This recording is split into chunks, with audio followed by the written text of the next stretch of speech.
Good evening, Mill Park Baptist Church family. My name's Luke. And I'm Lauren. If you don't already know us, we are going to be your hosts for Church Chats for the next few weeks anyway. And things are going to look a little different from what they have previously. So we're super excited to be bringing this to you. We have entered lockdown 2.0, which is a shame for some of us. But Lauren, how's your lockdown been so far? Look, it's not the best. It's definitely hard, especially when I go through my extrovert sort of stages. But yeah, it hasn't really changed that much. I'm still working, still uniing, but it's definitely hard not seeing people, especially family. How about you? Yeah, much the same. I am missing a lot of people, including yourself and your husband and lots of friends of ours. But I am meant to be planning a wedding, which has been difficult. Yes. But you know what? We're learning a lot about patience, and that's been good. So in terms of work, nothing's been too affected pre-lockdown to post-lockdown. So yeah, it's definitely been hard for a lot of people, especially extroverts, and especially those who with work and things like that. So yeah, guys, we really are here for you. So let us know if we can help, support, or pray for you. Just let us know. We are a community who is loving and caring, and we want to be here for each other. So just let us know. Just send us a message, email, talk to one of our pastors. Just let us know if we can help you. Who are we chatting to today? Totally. Well, we've got some cool stuff planned for you. We have a few guest speakers over the next few weeks. Our first friend, and let's just get comfy, Loz, on the couch. Might as well, hey? Before we meet our guest. You may have seen some promo slides about this person. He's a good friend here at Mill Park Baptist, quite connected through the senior pastor, actually. It is the lovely Jake Shepherd.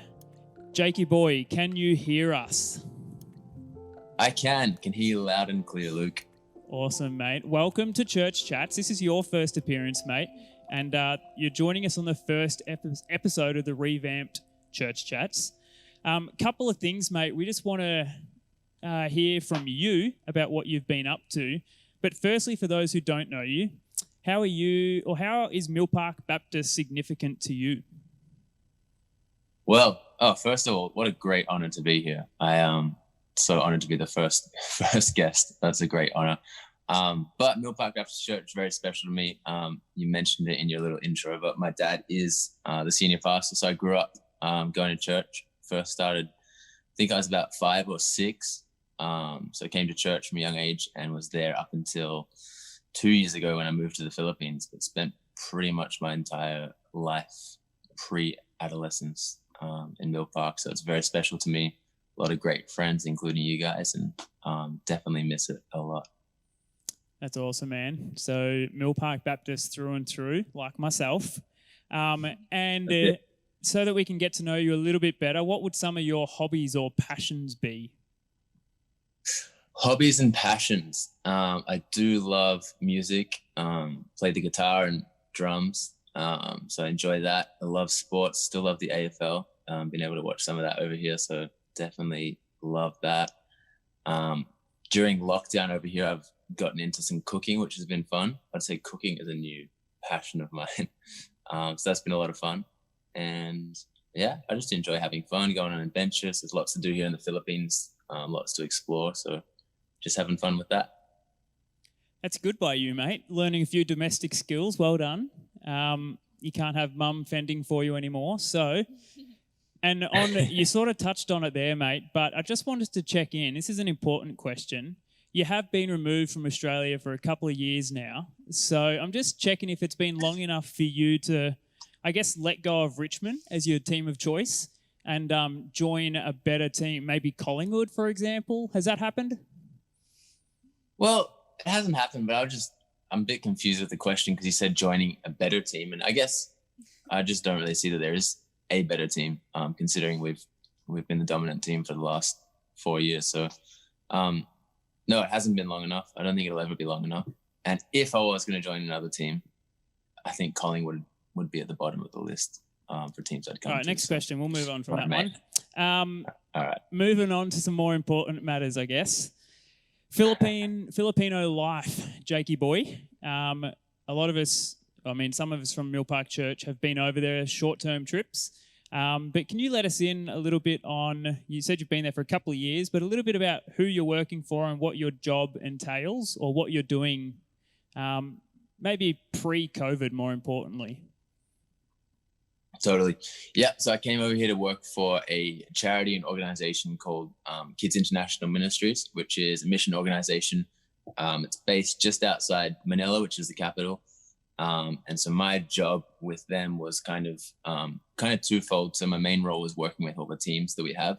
So we'd have schools, churches, including Mill Park, which came through in July last year, but schools, churches, families, just random groups of people that would come and visit, would stay for a week, 2 weeks, a month at a time, and just visit and serve with us. There's like a children's home, school, a whole bunch of feeding programs, pregnancy clinics, so a whole bunch of different stuff happening. So teams would come and just get plugged into that and hang out with us for a few weeks at a time.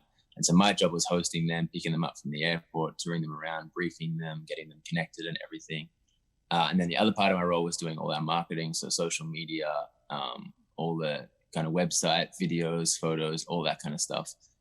So that was my role with them. And I worked there pretty much up until when COVID hit and the lockdown hit. And then I actually started working at the church that I go to over here. And my job with them is looking after all the new people and kind of getting people connected into the church. So that's been what I've been doing the past couple of months. But with Kids International, it was a lot of fun. Really enjoyed it. That's awesome, mate. I feel like that plays into a lot of your strengths and qualities that you've got. So that's cool that you've been able to use some of those.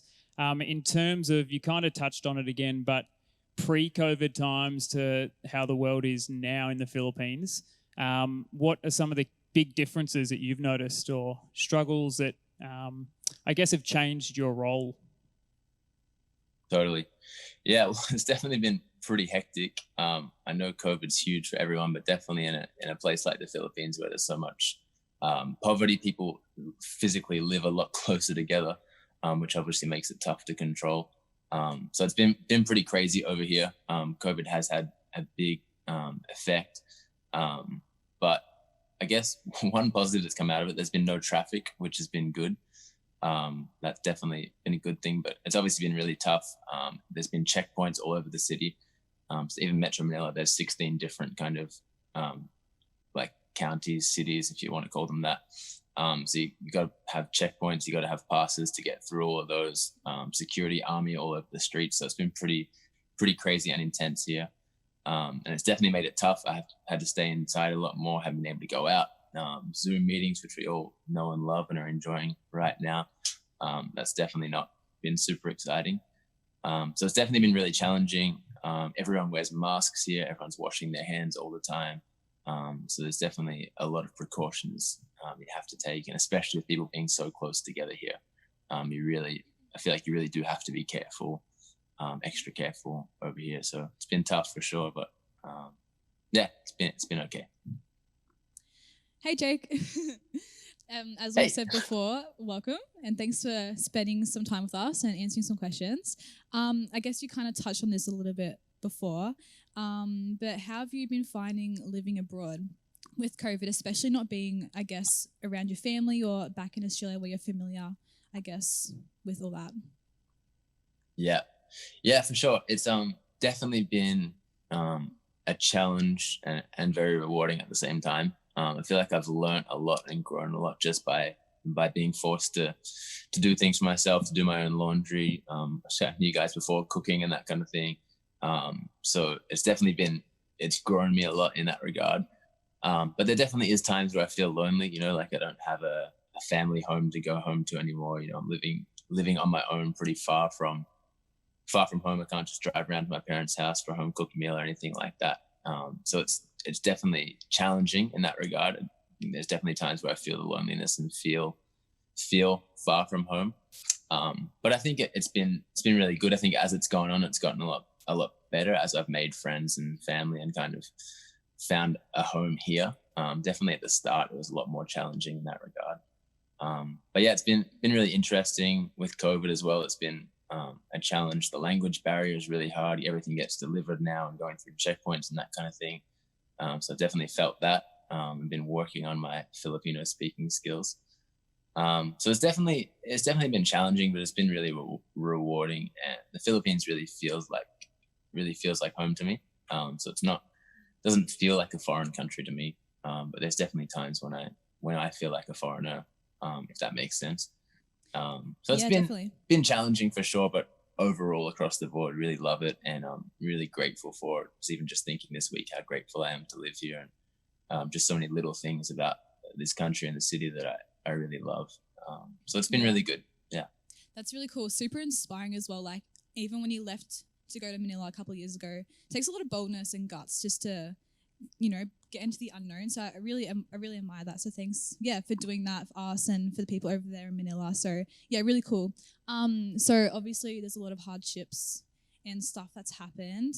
So how is that? So what are those hardships look like? If you can extend on that, and how has it affected your walk with God as well? It's a great question. I think in terms of the hardships, I think it's really just been to find my strength and my rest in God. I think I of course, when you have your own bed and family to come home to, the comforts of home and that kind of thing, it's definitely a lot easier to feel rested and refreshed and ready to go. And so I think in spite of all the craziness and for me, sometimes just the language barrier and all that kind of thing, it can just become quite tiring. So I think in terms of my walk with God, it's really challenged me to have God be the source of my rest and really give me strength every day. And I know it sounds cliche, something we always say as Christians, God gives us strength every day. But for me, it's honestly been the truth, and it's been a really big challenge to rely on God for my strength every day, and rely on God to give me rest and give me what I need to get through each day. So I think that's one thing for sure. And then I think I've just really been stretched in my faith in God. So when I was working with Kids International, it was as a volunteer, as a missionary. So I pretty much didn't earn a single dollar for about 14 months in a row. I didn't earn any money, which was definitely, it's a challenging way to live for sure.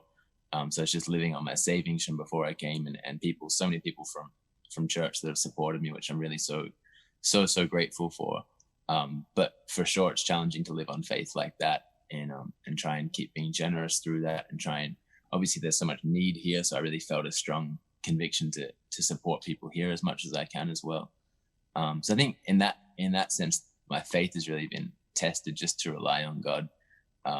There's even been times where I've had less than $100 in my bank account, which is an unsettling feeling at the best of times, but especially when you're 6,000 kilometers from home, you don't have mum and dad to run to and get money from, and that kind of thing. It's a weird feeling being in a foreign country with your passport and less than $100 in your bank account.